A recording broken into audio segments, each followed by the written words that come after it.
Fala pessoal, estamos aqui no nosso primeiro episódio do podcast do CAFT, que é o Podcast.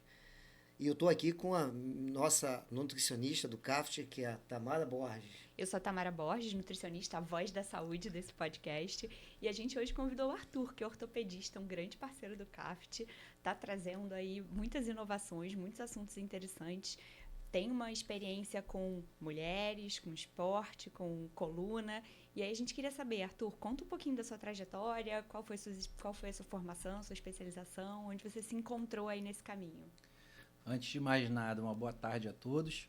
Agradecer o convite, né? Uma curiosidade. Hoje é o primeiro dia que a gente se encontra ao vivo, pessoalmente. A gente já se conhece há mais ou menos 5 anos, trabalhando junto, mas sempre à distância, né? Então, agradecer sempre aí o retorno de tudo que você me proporciona aí para os meus pacientes e pelo convite. Eu sou ortopedista de formação, me formei em ortopedia em 2002, fiz uma residência no Miguel Couto. Depois eu fiz uma especialização em joelho e medicina esportiva, porque sempre pratiquei esporte a vida inteira. Até passar para a faculdade eu jogava futebol no Vasco, e aí parei por conta da faculdade, então tinha muita relação com esporte, e assim foi feito. E você falando das mulheres, né? Eu trabalhei com seleção feminina de futebol por 10 anos, fui à Olimpíada, Pan-Americana, campeonatos mundiais. Disso. Tenho várias perguntas. Foi uma experiência muito, muito interessante ter esse universo feminino ali muito de perto, né? E das atletas. E acabei indo para uma vida muito de consultório. Trabalhei em vários hospitais, emergências, hospitais com cirurgias eletivas, mas acabei focando muito no consultório, já há muitos anos que eu faço consultório. E hoje, meu caminho é consultório com dor crônica, medicina regenerativa, utilizando muito a medicina regenerativa para os tratamentos, com um único objetivo, operar o menos possível, né? Que eu estou com 28 anos de formado, então a gente vai vendo essa possibilidade de tratar doentes que antes eram só cirúrgicos com outras formas. E dentro disso, a CAFT me ajuda muito porque eu consigo avaliar bem, né, todo mundo para poder achar uma melhor forma de sair da cirurgia. Não, e isso é interessante, é o seguinte, né, Arthur? Porque, como você falou, é a primeira vez que a gente está se encontrando, né? A gente namorou aí anos, né? Anos. E hoje a gente teve a felicidade de se conhecer. Mas isso é interessante pela confiança de ambas as partes. Tanto minha quanto você conheceu a gente, por acaso, por um exame qualquer, enfim. E a gente começou a ter uma relação bem interessante, porque a gente se falava pelo WhatsApp e você foi mandando os clientes, a gente foi avaliando e isso tem ajudado muito. E no final das contas, o cliente sempre satisfeito, o paciente, cliente sempre satisfeito. E eu queria levantar uma bola, é o seguinte, eu já trabalho há 34 anos com essa área de avaliação. E lá no início a gente tinha uma ideia do ortopedista, aquele ortopedista clássico, que é o cara que chega lá na frente do seu paciente e ele fala assim, não, você tem isso aqui e vai fazer 10 sessões de fisioterapia. Aquela coisa bem tradicional. O que você acha que vem mudando hoje dentro dessa especialidade, dentro da ortopedia, né? A gente vê que tem novos ortopedistas com uma outra mentalidade. E você é uma pessoa que tem uma mentalidade totalmente diferente. A gente até brinca aqui que você nem é ortopedista, parece nem ortopedista, porque não é aquela mentalidade que a gente conhece. O que vem mudando, por que vem mudando, né? Então, eu queria um pouco da sua experiência em relação a isso. Vamos lá, cara. Isso assim, é um ponto que é totalmente verdade, no sentido de que o ortopedista é assim, né? O paciente, no geral, te procura com uma queixa. Ele está com dor. E aí a gente vai lá e resolve aquela dor. Isso. O que o ortopedista não entende muito é que, às vezes, essa dor do quadril não vem do quadril. Ela está doendo no quadril, mas ela vem da lombar, ela vem do joelho. Então, a gente acaba sendo um pouco sucinto demais. Está doendo aqui, eu vou dar um remédio e acaba que ficou anti-inflamatório, gelo e fisioterapia. Né? Até os próprios colegas brincam com a gente. Pô, ser ortopedista é fácil fazer isso. E, na verdade, cara, a ortopedia, ela é, assim, muito, muito, muito, muito ciência. A gente estuda muito a biomecânica, né? O cara que gosta da ortopedia, ele sabe biomecânica. A gente estuda muito as fáscias musculares, porque são ali sítios de dor muito comum. Então a gente foi aos pouquinhos estudando um pouco mais. Acredito que de 10 anos para cá, o que fez mudar isso foi a nossa interação com vocês, educadores físicos, com vocês, nutricionistas, e com os fisioterapeutas. Eu acho que o que me faz muito ser diferente, eu sempre trabalhei muito de perto com fisioterapeuta. Eu aprendi muito com fisioterapeuta. Aprendi muito a examinar a doente, a ouvir o doente. Então, eu acredito muito da parte da minha formação a eles, que me ajudaram muito nisso. Então, a minha visão é sempre uma visão mais ampla. O paciente classicamente chega para você, no meu caso, assim, eu estou aqui com uma dor lombar. Aí ele conta toda aquela história. Quando acaba a anamnese ali, eu falo assim, mas você sente mais alguma dor? Eu sempre busco algo mais. Porque hoje, com essa muita especialização, subespecialização, o cara, daqui a pouco vai chegar o cara que trata, só trata o ombro do lado esquerdo. Entendeu? Do lado direito, não trato, vou te mandar aqui pro meu sócio, que ele trata o lado direito. Então, eu comecei a fazer essa abordagem, a gente estava comentando aqui antes no off aqui, eu fiz acupuntura, porque eu fui buscar um pouco mais, entender, e foi, assim, fundamental para mim, essa parte de entender o fluxo de energia, que o fígado está relacionado à raiva e está relacionado à lubrificação de músculos e tendões. Então, pô, tô com raiva, eu tenho uma alteração de fígado, eu tenho uma tendinite. Eu ia te fazer uma pergunta nesse sentido, né? Você falou que sempre praticou esporte. Teve alguma experiência pessoal sua, assim, que foi alguma coisa que marcou para você tomar essa decisão de ir para uma abordagem diferente, de fazer uma especialização mais integrativa? Eu acredito que sim. Eu pensei muito na ortopedia, como eu jogava, eu fiz uma lesão do colateral medial e eu reabilitei com um fisioterapeuta chamado Wagner Teixeira, um cara que virou meu amigo. Ele é professor no universitário. Explica pra gente onde fica o colateral medial. O colateral medial é um ligamento que fica na face interna do joelho e ele é um restritor, de uma forma grosseira, ele é um restritor no movimento em valgo, aquela dobrada do joelho para dentro, né? E eu, numa queda, um colega caiu por cima e eu rompi esse ligamento. E eu reabilitei com ele. Então, eu passava horas ali conversando com ele. Eu nem era médico, tá? Não era médico ainda. E aí, fui tomando gosto por isso daí. Então, assim, essa foi uma das questões, né, que me chamou a atenção para a ortopedia em si. E na prática esportiva, que você acaba vendo muitas lesões, colegas que ficam fora, ou você mesmo. Então, me chamava a atenção. Nessa minha época, não tinha uma reabilitação, né? Assim, uma coisa muito adequada. Então, aos pouquinhos, eu fui vendo. E isso daí foi mais... abrindo ali o leque de possibilidades para mim, para que eu fizesse algo que tivesse relação com recuperação. Dentro do que o Vitor falou, né, dessa mudança da ortopedia, o que eu mais vejo é da questão do movimento, que antes era muito recomendado o repouso, a maior frustração do atleta era quando ia um ortopedista e ele mandava ficar parado. Não faça atividade mais. Não faça atividade, você não pode fazer mais isso. Não, antigamente não, tá, cara. O que está por trás? Ainda existe isso. Ainda existe A gente ainda sofre com isso ainda. Eu acho que é muito conhecimento, né? A gente passar a entender muito mais a biologia do corpo. Quando eu falei, por exemplo, de você, da nutrição, hoje a gente tem a total ciência do seu intestino com as suas lesões musculoesqueléticas. Não tem como eu tratar uma lesão musculoesquelética sem eu saber como é que está a tua nutrição e o teu intestino, se o teu intestino funciona ou não funciona. Sistêmica. Exatamente. Então, hoje a gente tem muito esse conhecimento que a gente não tinha antes. A gente olhava um quadríceps com uma ruptura ali, você precisa desse tempo, porque fisiologicamente é o tempo que leva para isso cicatrizar. E como é que a gente faz? Porque se eu andar, eu vou mexer nesse músculo. Só que hoje a gente conhece todos os processos fisiológicos. Como é que aquele músculo vai se recuperar? Qual o tipo de exercício eu posso fazer? Aí entra a prescrição de exercício. Eu posso fazer um exercício dessa forma ou daquela forma. Esse exercício é benéfico. Então, o estudo, a ciência começou a mostrar para a gente que não, a gente não vai parar de trabalhar. E outra coisa, se eu machuco o meu pé, eu vou parar de trabalhar meu membro superior? De forma nenhuma. Hoje já tem trabalho que mostra que se eu trabalho um lado, eu estou estimulando o outro. Isso. Então, todo esse conhecimento te permite falar para o teu paciente, você pode fazer isso. Eu operei a cervical do meu irmão, deve ter 2 meses aproximadamente. Na segunda semana ele estava na musculação. Na segunda semana.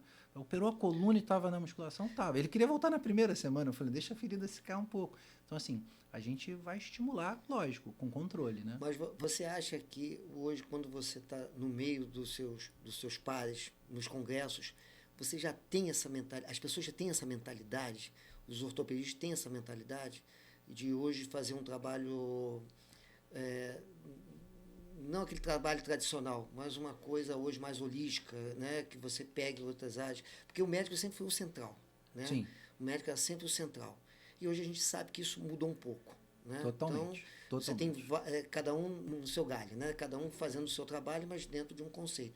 Mas você acha que isso vem mudando a cabeça dos ortopedistas dentro dos congressos, ou você ainda acha que tem uma cabeça ainda muito retrógrada, ainda uma coisa muito conservadora? Ainda tem, né? De uma forma geral, o que determina a escolha da especialidade é muito da tua personalidade. Então, o ortopedista, de uma forma geral, é um cara prático, grosseiro e impaciente, né? O cara não quer esperar. É assim, não, você pode levar esse paciente para o centro cirúrgico para reduzir esse punho. Pô, mas dá para eu reduzir aqui puxando. O cara vai dar um gritinho, vai sentir dor e acabou. Então, a gente é muito prático, né? Essa abordagem é muito prática. Realmente, eu tenho um perfil um pouco diferente, sempre foi assim, mas está mudando agora. Teve agora em maio, saiu numa revista americana que fala sobre atualizações em cirurgia da coluna. Ela é só para isso. Você fala assim, qual anti-inflamatório? Não, cara, isso é só cirurgia. A capa de maio foi a relação da microbiota intestinal com a doença discal degenerativa. Então, isso vem mudando. Hoje, eu venho de uma pós-graduação de medicina regenerativa que está acho que na 12ª turma, ou seja, são já 12 anos, mais de uma década, formando, na sua maioria, ortopedistas, tá? Com essa abordagem muito mais global, holística, de ver o todo, de saber como é que é a nutrição desse paciente, qual o medicamento que ele usa. Hoje eu tenho um amigo que prescreve ali medicamento de clínico. O cara é ortopedista. Você vai conversar com o cara te dá uma aula de bioquímica, biofísica, de nutrição. Muito ortopedista fazendo nutrologia. Então isso vem mudando e te digo que isso vai mudar muito mais porque os ortobiológicos, que é BMA, que é aspirado de medula óssea, o PRP, eles no Brasil só podem ser feitos a nível de estudo, né? A gente não pode praticar isso. E isso está bem perto de ser liberado para uso pelo CFM e pela Anvisa. O fisioterapeuta pode fazer, o pessoal da estética pode fazer, o odontólogo pode fazer, a gente ainda não. A hora que isso estiver liberado, o negócio vai andar bastante. Eu queria puxar esse tema da medicina regenerativa. Para mim foi uma coisa super nova quando eu fui lá pesquisar, né? Olhar o perfil do Arthur, entender o que ele faz. Aí tem uma coisa de células-tronco e a gente imagina que é uma coisa assim de outro mundo. Isso já é corriqueiro, é uma coisa que já está acontecendo com muita frequência. Conta pra gente como é que é e até para explicar para as pessoas que estão sofrendo com alguma lesão, estão passando por algum problema, quais são as alternativas que ela tem nessa linha de tratamento, que eu achei super interessante, mas que eu acho que ainda é pouco difundida, né?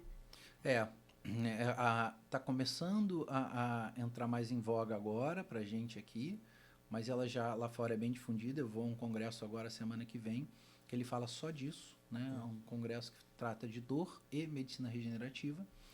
E essas células-tronco, elas têm algumas ações no organismo, né? No nosso caso, a principal ação é ela trazer uma sinalização para aquele tecido que está doente, para o teu próprio corpo recuperar.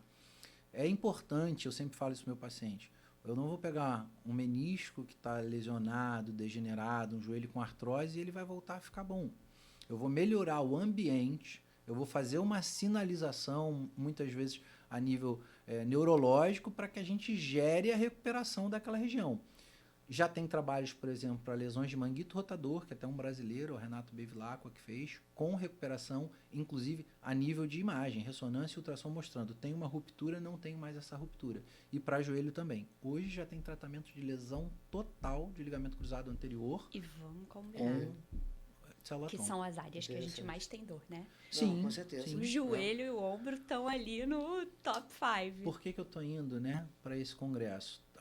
As duas pessoas que mais fazem medicina regenerativa intradiscal, que é o Dr. Sudir e a Anu Avani, eles fazem colocação de células-tronco ou aspiral de medula óssea a nível de disco, com um trabalho assim que mostra a recuperação. Então, eu estou indo lá muito para ver isso, porque a gente sabe, é certo que todos nós aqui vamos ter uma degeneração discal em algum momento da nossa vida. Que faz parte da idade, né? Faz parte da nossa idade. O adulto jovem começa aquela cascata degenerativa e ponto final.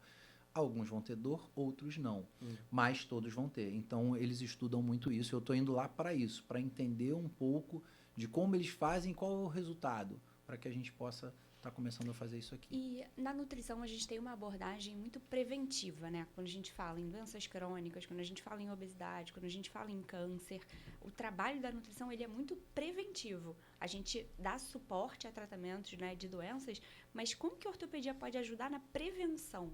Pensando no paciente que não tem, mas que, né, a gente está sabendo, a gente está conversando aqui, vendo a experiência de vocês, de que joelho, ombro é muito comum, de que o adulto jovem já vai começar a ter algum prejuízo. O que dá para fazer para isso ser minimizado, pelo menos? Isso é muito interessante. Ontem eu estava conversando lá na clínica sobre isso. Não é comum, é mais esporádico, mas às vezes eu recebo um paciente que chega para fazer uma avaliação porque ele vai iniciar uma atividade física e ele está indo lá preventivamente. O que você pode me ajudar? O que eu posso fazer? Qual é o melhor ou pior esporte? Musculação, pilates? Então a gente já está começando a entrar na prevenção. Eu brinco que é o alecrim dourado, né? Aquele paciente maravilhoso que chega lá porque ele não quer errar. Antes de errar, ele vai para você. A ortopedia não tinha isso. O clássico da ortopedia é: eu recebo uma pessoa que teve um trauma ou que está com uma dor e eu tenho que resolver isso.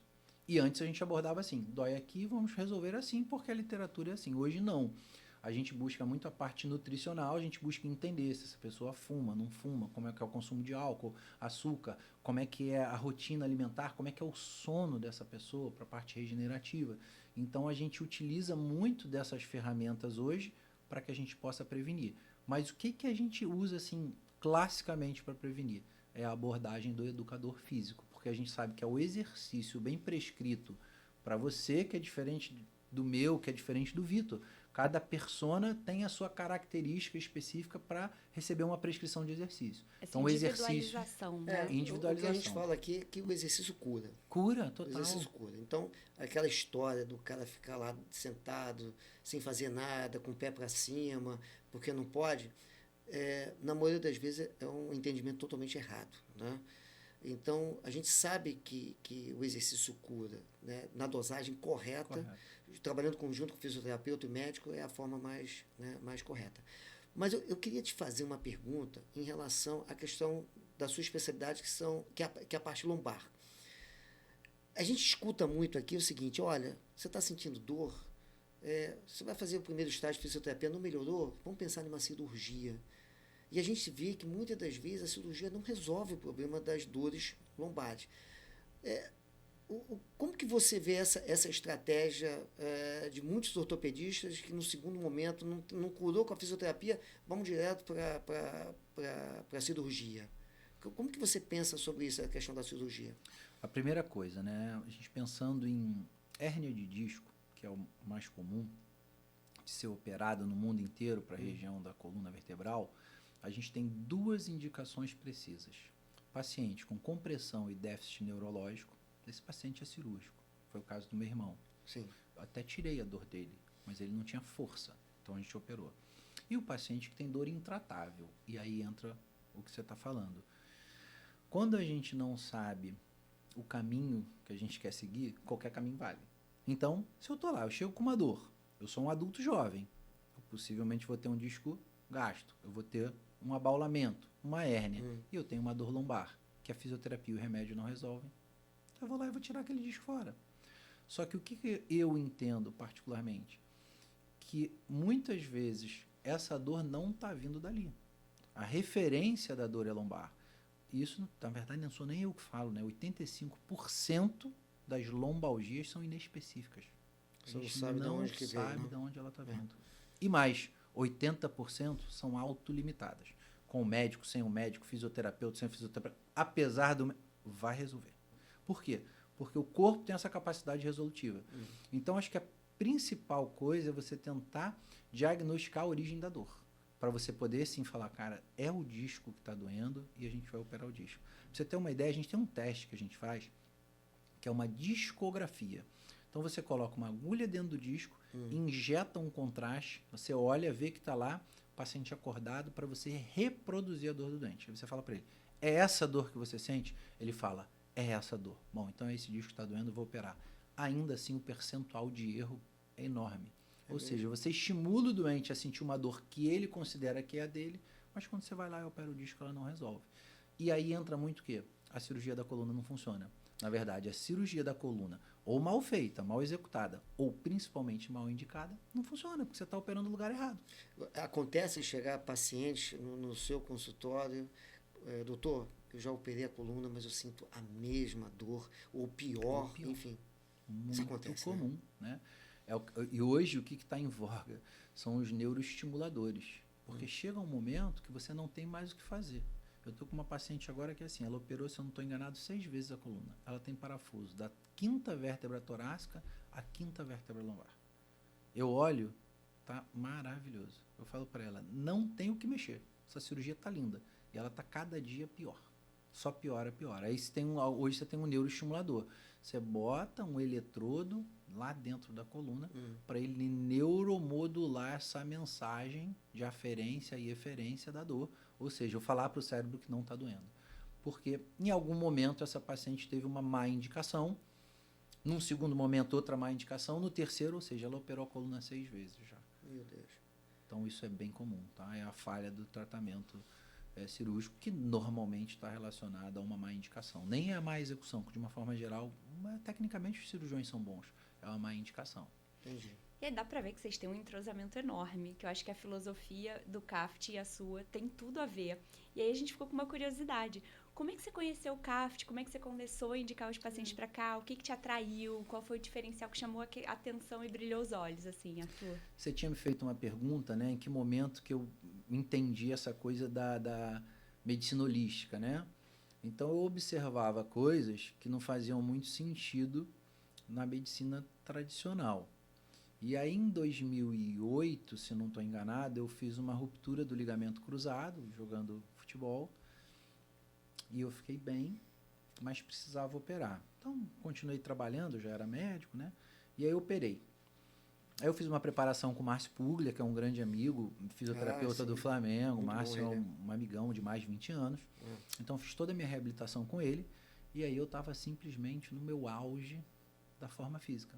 Porque eu fiquei, sei lá, eu comecei a preparação antes da cirurgia e permaneci durante 1 ano lá na Fisiobarra, fazendo com Márcio piscina, caixa de areia, musculação, assim, cara, controle de peso, eu tava ótimo. E eu falei, não vou jogar mais bola. E aí um amigo ligou e falou, cara, final de ano, futebol, pô, vem aqui no futebol de final de ano. Entrei no campo, rompi o cruzado sem sequer tocar na bola. Com 10 segundos, eu fiz um movimento e rompi o cruzado, do outro lado. E em 10 meses eu operei os dois. E naquele processo, né, que você vem, que eu vou falar que é meio doido, meus amigos quando virem isso, eu falo, você é muito doido. Eu tava com a minha esposa, a gente tava num plantão, aí ela apresentou um amigo dele, e o cara é meio da astrologia, o cara é médico, meio da astrologia, não sei o quê, o cara não me conhecia, me conheceu naquela hora. E tal, qual é o teu signo? Gêmeo. Muito cuidado com ligamentos e articulações. Aí minha mulher me olhou assim, daí acho que eu já tinha também feito uma fratura, luxação de tornozelo, também jogando bola. Aí a gente se olhou, eu falei, mas por quê? Ele falou, não, segundo o teu signo, não sei o que, é muito propenso. Então você vai vendo que tem muita coisa envolvida.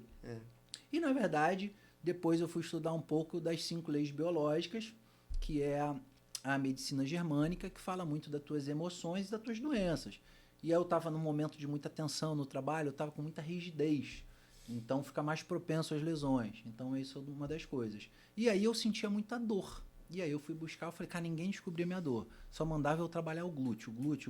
Ó, Sari Graciane, glúteo, bumbum na nuca. E eu, cara, assim, eu queria voltar a jogar bola, futevôlei. E realmente a minha dor no joelho deu uma melhorada, mas não resolveu. Aí até que eu descobri um local que fazia uma avaliação dessa, eu fui lá, fiz, e o cara me bateu, falou, seu tornozelo tá com uma mobilidade reduzida, e seu isco tibial tem uma diferença, eles estão os dois fracos, mas a diferença entre eles é mais do que 40%. Você precisa trabalhar isquiotibiais e mobilidade de tornozelo. Mas olha que coisa, né? Você já estava dentro do processo de, vamos dizer, que você conhecia uma coisa mais holística. Mas se você chega com uma pessoa normal e fala assim, ó, vem cá, mas peraí, meu problema está no joelho. Como que você está falando do meu tornozelo? Como que você está falando do meu não sei das quantas? É isso. Uma coisa não tem nada a ver. Às vezes a tua abordagem é muito importante, porque às vezes o doente vai embora. Ele fala, não sinto nada no tornozelo. Eu vim num cara aqui para falar do meu joelho, ele está falando que o meu tornozelo não funciona. Eu faço tudo. E aí ele não confia em você. Então você precisa ter um conhecimento, primeiro na tua abordagem, nos teus testes. Aí você começa a falar, mas você sente dor assim? Eu, cara, sinto. E assim, quando você faz isso melhor, o cara fala, não, esse cara tá entendendo a minha dor, sim. Então, talvez faça algum sentido. Isso. Aí uma paciente veio até vocês e me deu. Olha, eu não conhecia CAFT. Eu fiz esse teste aqui. Aí eu, Opa, isso é legal. esse teste é legal.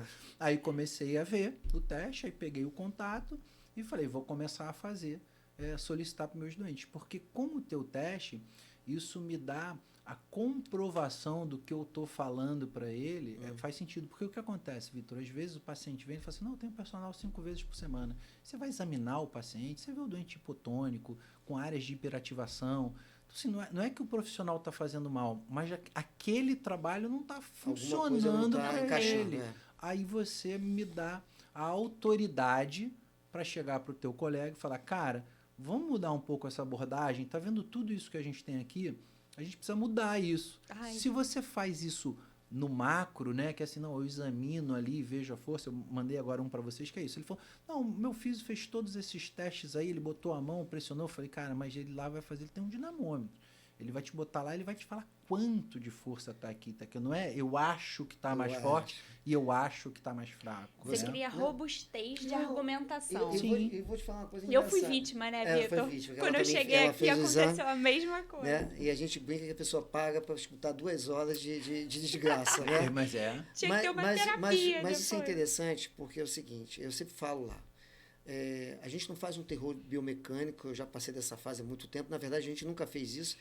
A gente quer mostrar para a pessoa o seguinte, é interessante que ela faça para ela entender uns pontos negativos que ela possa melhorar. Porque tudo é uma questão de capacidade e demanda. De repente ela não tem capacidade para sustentar uma demanda que ela tinha. Ou muitas das vezes ela tem uma demanda pequena e a capacidade sustenta. Então, quando você vai fazer aquele exame de biomecânica, a gente dá os pontos negativos dentro de uma linha de trabalho que ela pode melhorar. É isso que eu falo para ela.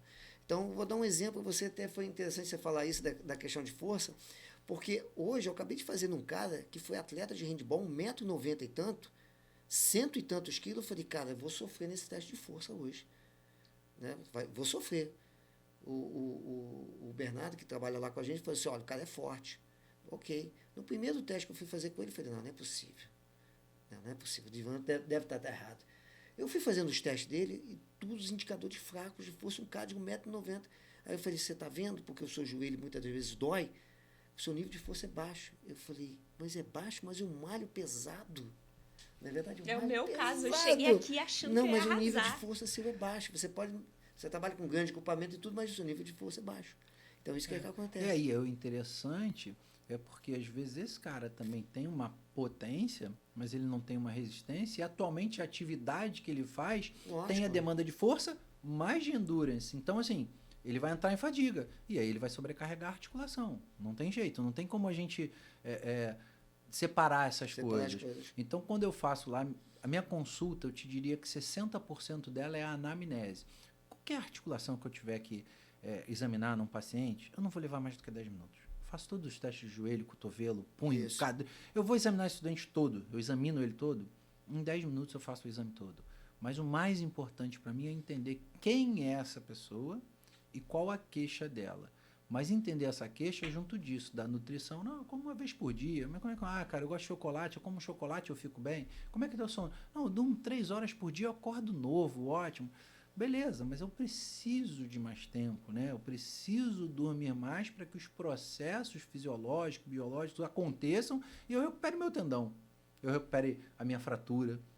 E na lesão muscular, na lesão articular, a gente fala muito disso, né? Da desnutrição proteica, que é a pessoa que não consegue ingerir quantidade proteica suficiente, ela tem uma alimentação com potencial inflamatório enorme, como você falou, o intestino, né? Que é um órgão, assim, que vira uma peneirinha ali. Se você deixa passar um monte de sujeira, isso aí se espalha no corpo, né? E aí o processo inflamatório ele fica muito mais acentuado. Então, se você não consegue entender a rotina da pessoa, tanto alimentar como de sono, né, como de atividade física, muito difícil direcionar um tratamento mais vou deixar uma coisa clara. Esse mesmo paciente está fazendo uso de monjada. Sim. Está fazendo uso de monjada. Né? E já está há uns bons meses trabalhando, né? fazendo uso lá que o médico recomendou para ele. E ele teve perda de massa muscular. E o cara de 1,90 m e tanto, perda de massa muscular. E é um muscular. tipo de paciente que eu acompanho muito, né? Há muito tempo, desde diante do boom aí do Ozempic, né? Do liraglutida, enfim. A gente observa que é uma perda rápida de peso, mas que muitas vezes não sustentada, porque a pessoa consegue atingir o objetivo primário ali de reduzir gordura, mas a não sustentação faz ela perder massa muscular, faz ela perder, né, todo aquele arcabouço ali que depois vai sustentar o peso perdido ou vai prevenir uma lesão. Desidratação. Aí chega lá no direto. Dr. Arthur, né? Se ele não pergunta isso, né? O cara está perdendo massa muscular, provavelmente está perdendo força, e aí começa um processo todo degenerativo e você está... E com essa anamnese super completa, que eu acho que, né, é bacana, porque você explora mais tempo ali com o paciente do que com, né, partes do corpo isoladamente. Quais são as lesões mais comuns? Assim, a gente falou aqui de joelho, ombro, mas o que você vê que é? Assim, na minha prática, a lombalgia, primeiro porque já é a minha especialidade em si, então já me procuram muito por isso, mas joelho e ombro. Joelho e ombro ganham de tudo. Sim, sim. Porque acho que é muito da atividade, né? São duas coisas que a gente usa muito no dia a dia. O ombro, muita mobilidade, né? Então a gente abusa do ombro, dorme por cima. Então é uma articulação instável por natureza. E o joelho carga, né? Então, assim, o que eu mais pego é lombar, joelho e ombro, é o mais comum. E na lombalgia, qual a causa mais comum? Olha, eu acho que sem, assim, pensar muito, sendo mais rápido aqui para você, eu acho que é a mecânica. É a má preparação, sobrecarga, má postura, né? Então, não é a dor discogênica, não é porque o disco está ruim, não é porque eu tenho uma hérnia. A gente falou ainda há pouco, eu falei de um menino que eu mandei para você, né? Que ele não tem um perfil de corredor nenhum, ele tem um perfil de lutador, o biotipo dele. Ele foi para tratar um joelho, a história foi essa, ele foi lá para tratar a dor do joelho. Foi o irmão dele, eu resolvi o joelho dele, que é operar, aí ele foi, assim, 2, 3 dias depois, o irmão já indicou, gostou da consulta, ele foi, e a gente recuperou o joelho dele, aí ele começou a correr, fazer as atividades dele lá, e até que ele deu uma travada, travou. Chegou travado, a mãe levou ele lá, ele travado, não conseguia andar. Aí eu mediquei, fiz umas infiltrações para alívio de dor e pedi a ressonância. Uma hérnia gigantesca. A gente tratou a hérnia, ele fez todo o tratamento, ele é um cara super dedicado, fez tudo bonitinho, acabou a dor dele e ele fez uma preparação porque ele quer fazer uma maratona. Na verdade, ele já fez. E aí ele chegou agora, ele vem aquela história que a gente começou aqui. Aí ele, e aí, com essa hérnia eu vou poder correr? Por que não? Por que não vai correr? A gente só vai se preparar, você vai ter que fazer todo um treinamento, a parte nutricional, ele perdeu peso, ganhou uma condição muscular melhor, foi se preparando, e ele está correndo. Porque na minha sem cabeça, nenhuma dor. Que vem, assim, é que eu acho que o sedentarismo também é um mal do século, né? Ela é mecânica, né? Ela é porque a maneira que eu sento, eu trabalho demais. Às vezes eu pego pessoas ali hoje com negócio de home office, o cara passa 16 horas sentado, eu levanto para ir ao banheiro, às vezes eu bebo uma água. Então, assim, não dá. Então, a gente quando muda esse status quo de movimento, que antes, lá nos primórdios, a gente saía da caverna para caçar, para pegar a planta abaixado, para subir em árvore, ou seja, a gente era muito ativo para hoje passar o dia dentro de um escritório sentado numa mesa. E aí a pessoa quer tomar medicação, né? Ele vai no ortopedista, não, me passa uma medicação que eu estou sentindo uma dor, mas ele não quer tratar. Quando ele vai, ainda tá bom, né, Vitor? Porque hoje, cara, o cara não precisa ir. Se você me perguntar, cara, assim, dificilmente eu prescrevo um anti-inflamatório, mas é muito difícil. Porque hoje eu tenho tanta ferramenta para tratar a dor sem o anti-inflamatório, então assim, eu fico muito sem anti-inflamatório. Eu busco isso, eu chego pro cara e falo, vai fazer esse exercício aqui, ó, aí eu encaminho. Você vai lá nessa pessoa, ó, marquei aqui, aí eu ligo pro cara, eu ligo pro preparador, eu ligo pro fisioterapeuta, ó, cara, é isso, assim, vamos tratar desse jeito? Dependendo se for um caso muito difícil, eu faço um grupo. Eu, o fisioterapeuta, o preparador físico do cara. Aí eu pergunto, o cara tá indo aí? Não, não tá indo. Eu falo, cara, eu falei, você tem uma semana que você não vai na físio. E tô viajando, não sei o quê. Mas acompanhar isso é importante. Mas eu te digo o seguinte, acredito que deve ter paciente que fala assim, não, pelo amor de Deus, o senhor não vai me dar remédio? Tem, é isso? Tem, mas com certeza. O cara, na verdade, vai lá para uma prescrição. Ele quer tomar um remédio. Ele briga até com você, acha que você não, pelo amor de Deus, isso não deve ser ortopedista. O melhor, eu prefiro aquele cara que é muito focado no esporte, que a ansiedade dele determina que ele faça muita atividade física. A gente tem, você sabe disso, que o Isso. cara, assim, se ficar um dia sem fazer exercício, ele quase morre, do que aquele que não faz. Porque esse que faz muito, a gente faz um controle de carga, fala com o treinador e tal, você dá uma ajustada. Agora, o cara que não faz nada, como é que eu vou tirar esse cara da dor? Se o cara é completamente sedentário, se o cara come mal pra caramba. Quem faz atividade física, ele tá mais exposto ao olhar do treinador, ao fisioterapeuta. Então, é o cara que vai estar mais acompanhado. Sim. O sedentário, não. Ele vai estar isolado em casa, sem esse olhar dos outros profissionais ali, para conduzir ele de um estado de dor para um estado de funcionalidade, né? De estar apto ali a realizar outras atividades. E normalmente esse processo é um pouco árduo, dolorido, né? Vai incomodar, o cara vai ter uma dor aqui, vai descobrir uma dor articular que ele não tinha, porque ele era sedentário. Isso. E aí ele já quer desistir. Então, por isso que eu acho importante essa anamnese longa, essa relação de confiança grande, porque aí eu falo pro cara, vai, isso vai mudar, a gente vai melhorar. Eu tenho uma história muito legal. Atendi um cara com uma hérnia grande, assim, travado, dificuldade de melhora. Ele ia sempre com o irmão. O irmão sentava do lado ali, meio gordinho e tal, falava nada, só acompanhando, porque ele estava com dificuldade de locomoção, o cara ia só para acompanhar. Aí eu, como é que é a tua história, alimentação, sono? Eu perguntava tudo pro cara, que a gente precisa disso. Cara, você tem que fazer uma atividade física. E orientando esse cara. E aí ele foi acompanhando. Depois de uns 4 meses, o cara ia, voltava. Aí um dia o irmão dele chegou para mim, doutor, queria falar uma coisa pro senhor.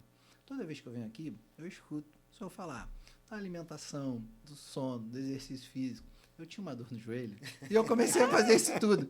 Eu não sinto mais dor nenhuma. Cara, eu achei aquilo massa. Não fui médico, não fui nada. Eu ouvia o que você falava, aí eu comecei a aplicar. Pô, vou começar a dormir melhor, vou começar a me alimentar melhor, vou procurar uma academia. Ele falou, simplesmente a minha dor no joelho desapareceu. É o que acontece com a lombalgia. E a gente descobre as hérnias e aí a gente acha que é a hérnia que está dor. A hérnia é normal da gente. Mas é aquilo que eu falo, né? É a mesma coisa que você pegar você olhar uma casa que tem um telhado, que você tem uma curvatura no telhado e tem um gatinho em cima daquela curvatura. Qual é a relação que você faz? Causa e efeito. Pô, o gatinho está lá, amassou o telhado todo. Né? É assim que a gente olha. A gente pensa assim.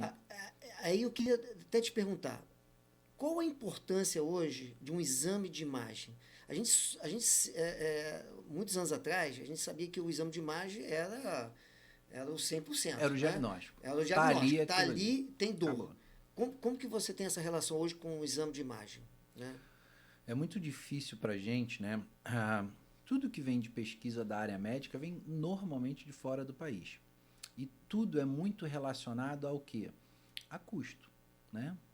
A gente tem a ideia de que a medicina fora do Brasil é muito bem realizada e muito bem feita, e os pacientes amam. Não é assim. O custo é sempre altíssimo e o tratamento não é o mais adequado, com raras exceções. Eu atendo, cara, assim, todo mês alguém de fora do país, tá?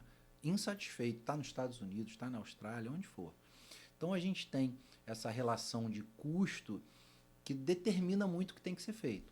Então, hoje, de alguns anos para cá, a gente está num processo de não peça exames. Por quê? Porque é caro. E a gente tem uma relação com o paciente de que ele quer o exame, porque ele acha que o exame vai dizer tudo para ele. Na verdade, você tem protocolos que você utiliza para você saber se você precisa do exame ou não. Se eu te faço um exame clínico e eu vejo que você não tem nenhum sinal de compressão radicular, ou seja, não me parece que você tem uma hérnia, a tua clínica não é de hérnia. Você está numa faixa etária de um adulto jovem, que é mais propenso a ter hérnia. E na tua anamnese você me conta que teu pai já operou a coluna, que sua mãe operou a coluna, você tem um irmão que tem uma hérnia muito grande, isso já me faz pensar que você pode ter. Por quê? Porque a história da hérnia é uma história familiar. O maior peso é o teu DNA. Então eu falo, poxa, vale a pena eu pedir um exame desse cara. Sim. Mas eu estou capacitado a não pedir, porque eu determinei que tua dor é uma dor mecânica, tá? Pode acontecer de você sair dali, você vai num outro colega, a primeira coisa que ele faz é pedir uma ressonância, ele encontrar uma hérnia e falar, tá vendo? Aí o cara vai falar, pô, não pediu. Então você fica, cara, numa linha tênue entre eu não peço e esse cara tem, não é até a queixa dele, ele tem, mas não é o que está causando problema para ele, e como é que eu fico? Então você acaba em exames que não são nocivos à saúde, como ressonância, que é um campo magnético, você acaba pedindo, e isso vai ter relação lá no custo, mas eu estou preocupado com o bem-estar do paciente.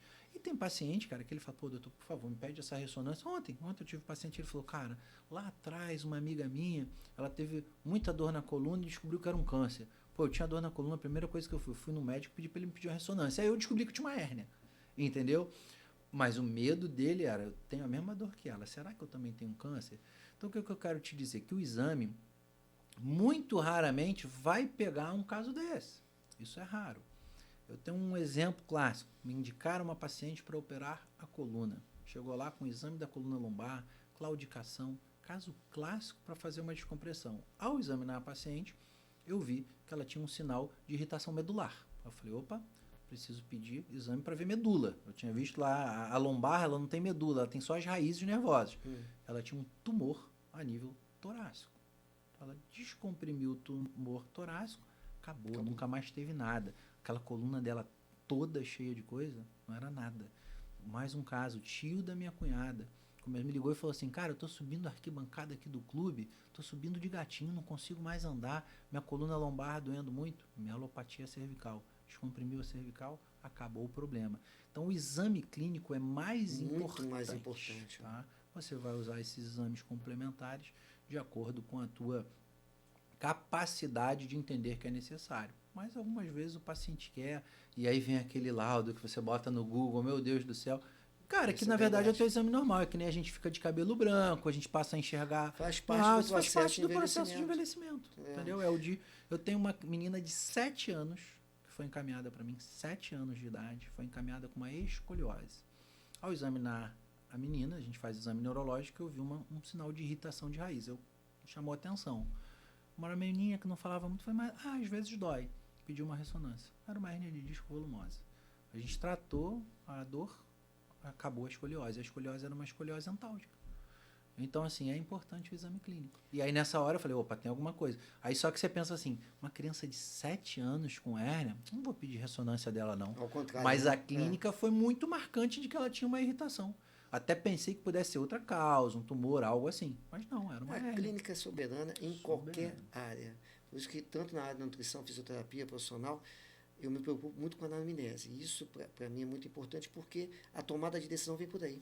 Eu te fiz essa pergunta, né? Você estava me mostrando no laboratório, eu falei, cara, mas como é que você define qual avaliação que você vai fazer? Porque eu te mando lá um paciente com essa dor assim, assim, assado, aí você falou, não, então...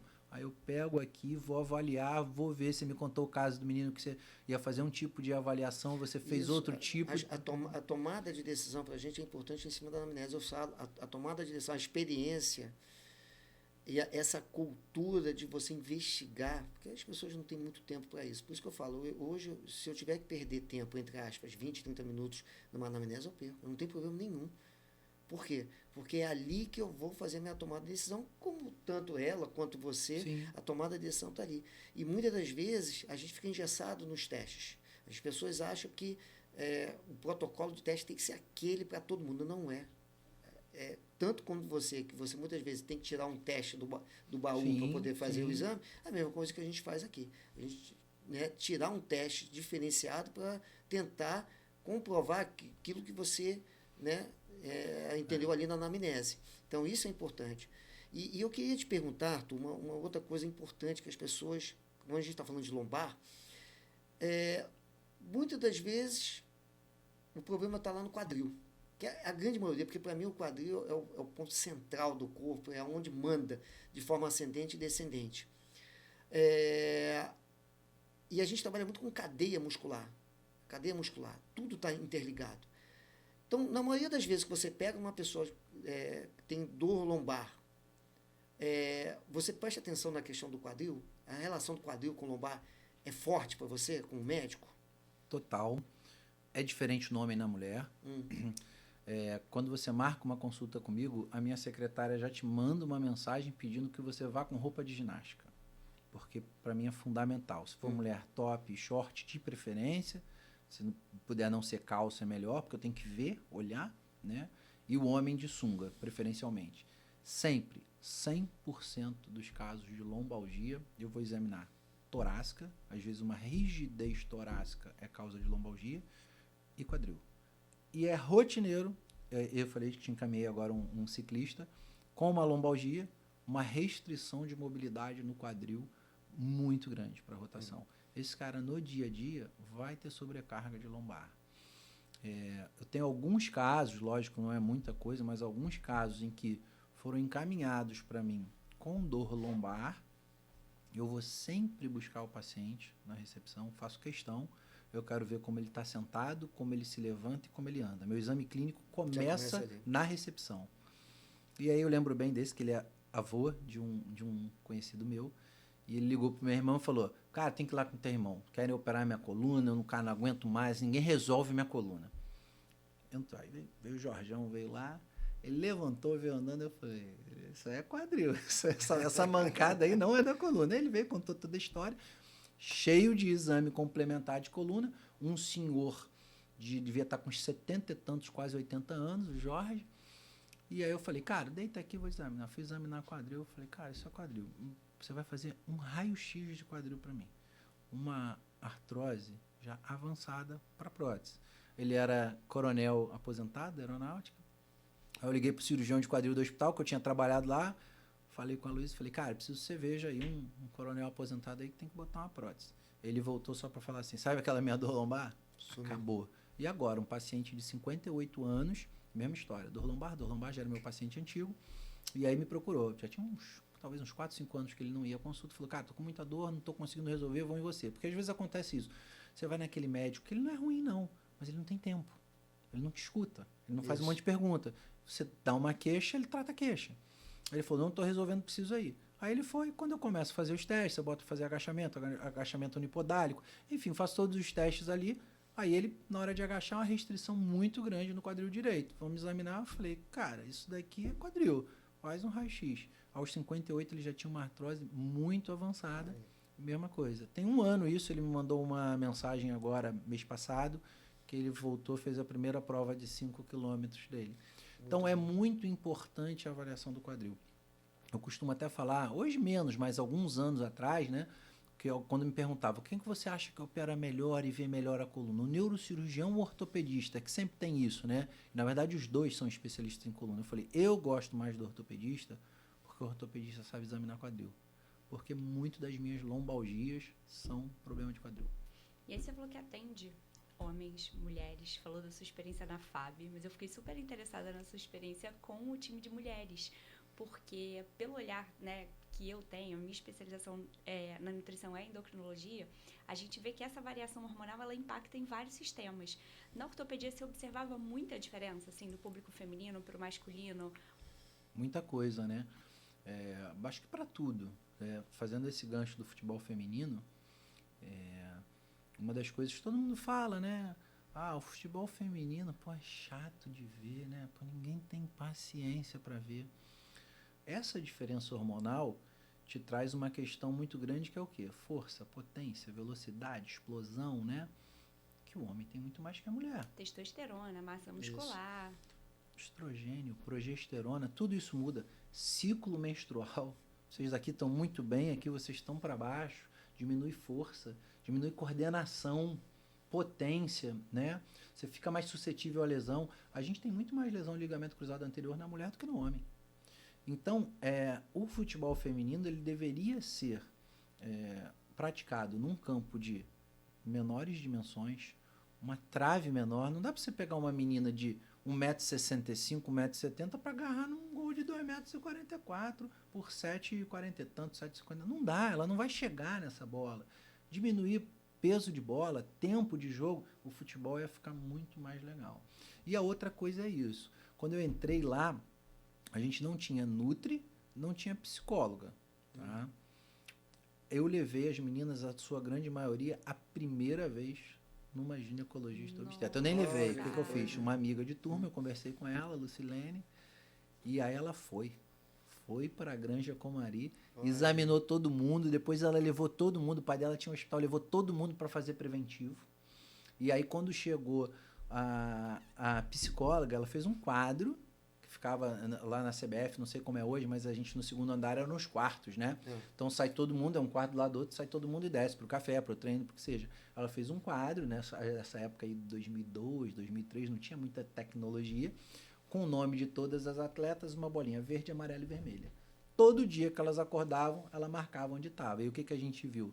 Que a relação do ciclo menstrual estava diretamente relacionado ao rendimento delas no treino e na questão de sociabilidade, né? Então a gente começou a entender que havia uma alteração e assim a gente exigiria menos, a gente tomaria mais cuidados com lesões, então é completamente diferente.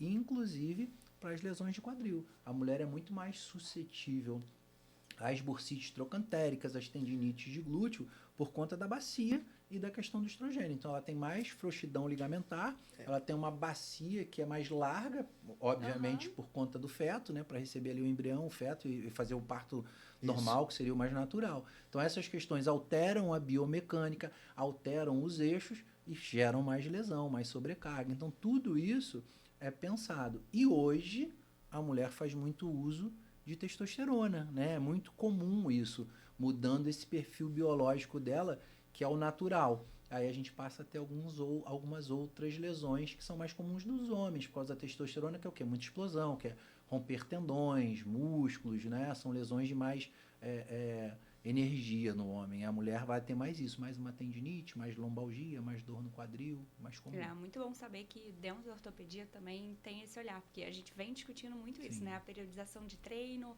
a periodização de nutrientes, de acordo com o ciclo menstrual e fases biológicas da vida, né? A mulher nova, a menina antes da menarca, pós-menarca, climatério, menopausa. Trabalhou com a seleção brasileira. A gente está falando de um nível, né? Nível de alta máximo. performance. Não, né? vocês Você não imagina, têm né, para baixo, né? Vocês o que nem acontece. imaginam. A gente, né, que é a vida normal. Não, assim, elas chegarem aonde chegaram, cara, isso daí eu posso falar, é muita raça. É muita raça porque elas não tinham chuteira para jogar. Então, assim, elas eram guerreironas, que era muita vontade. Hoje está bem de novo, né? Tá muito bem. Houve uma mudança. Hoje é bem, tá bem melhor bem do que uns anos científico, atrás, né? Bem científico. Hoje é bem legal. Mas a diferença é muito gritante do homem para a mulher. A gente vê muito isso, essa coisa que você falou do treino, tem que ser uma coisa diferenciada. Não dá para treinar junto com a minha mulher. Vamos lá, vamos fazer o personal, pegar a gente fazer a mesma série. É completamente diferente, não tem como. Coisa diferente. Completamente. Bom, acho que a gente conseguiu falar aqui um pouco, né, de como o CAFT tem um olhar integrativo, como o Dr. Arthur também se conecta com essa proposta.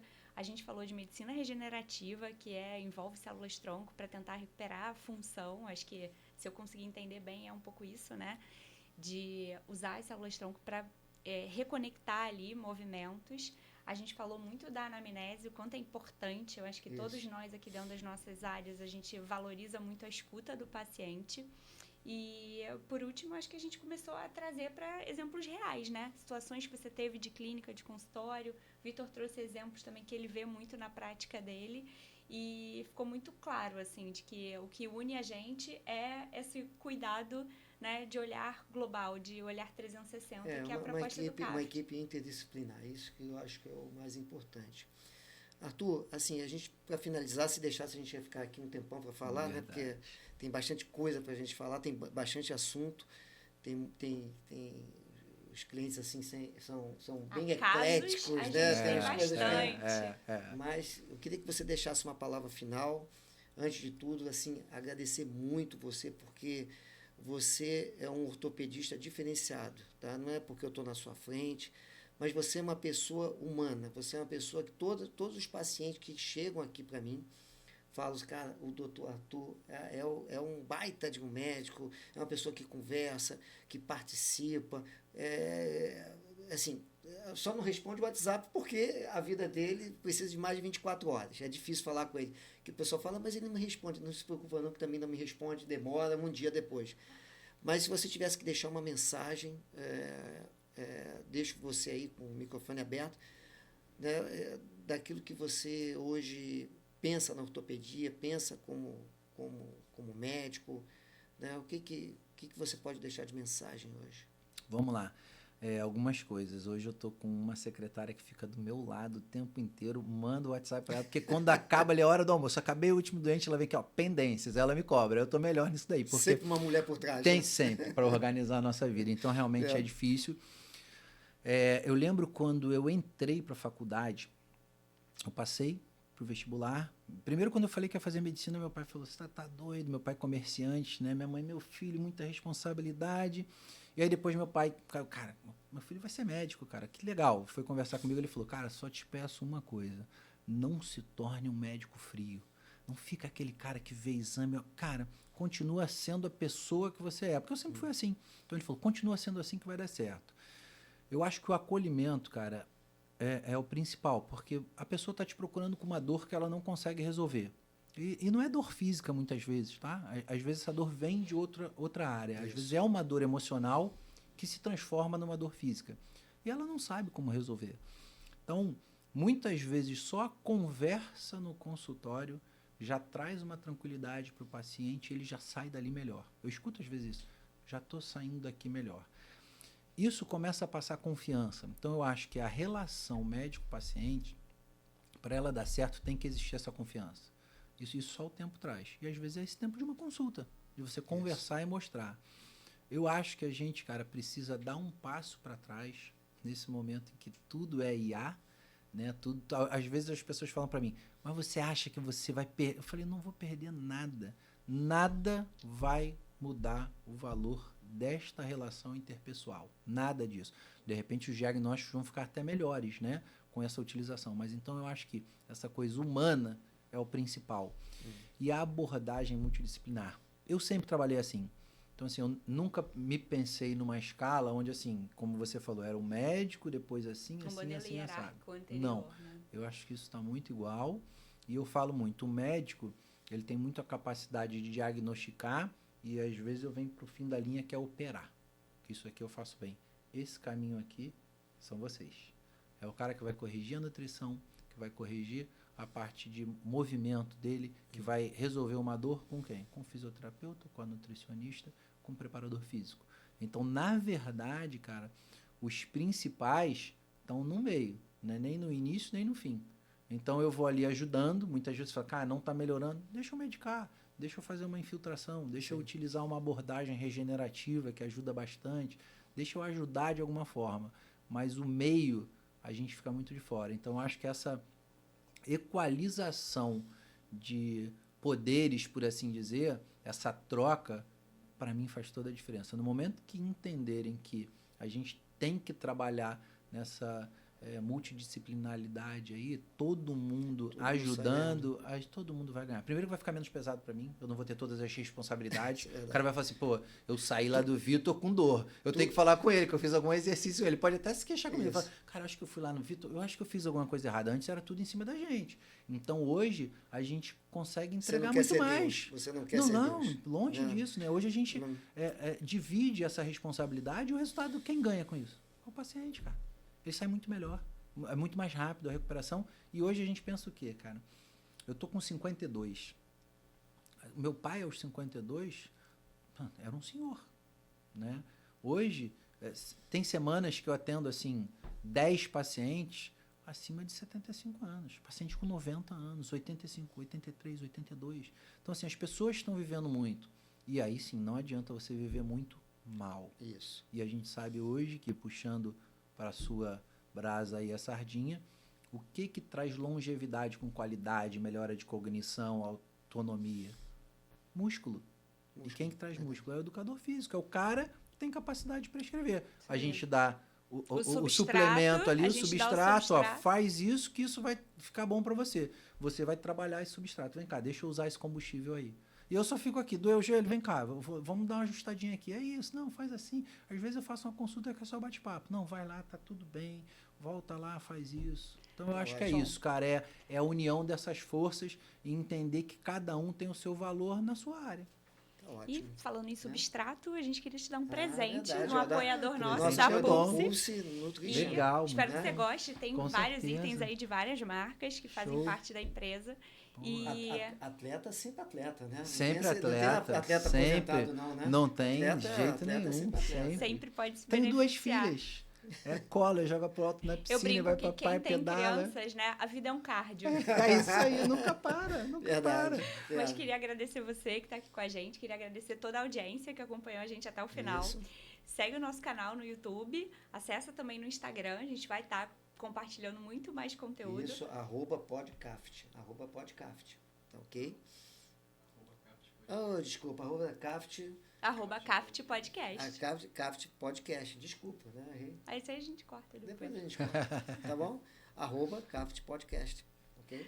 É isso. Obrigada, pessoal. Até a próxima. Arthur, espero que você volte e esteja muito mais vezes aqui com a gente. Não, vou voltar e, na verdade, eu vou fazer diferente. Eu vou convidar vocês para o meu podcast, que aí vocês vão ser a estrela. Eu que vou perguntar como você trabalha, o que você faz. Aí a gente vai trazer, porque isso é muito importante para mim. Então, vocês vão ser meus próximos convidados. Vamos trocar de posição. Fechado. E quando quiser, eu volto. Vai ser um grande prazer. Tá ok, pessoal, agradeço a vocês, tá? Esse é o nosso primeiro podcast, a gente vai ter muito mais coisas pela frente, tá bom? Esperamos vocês.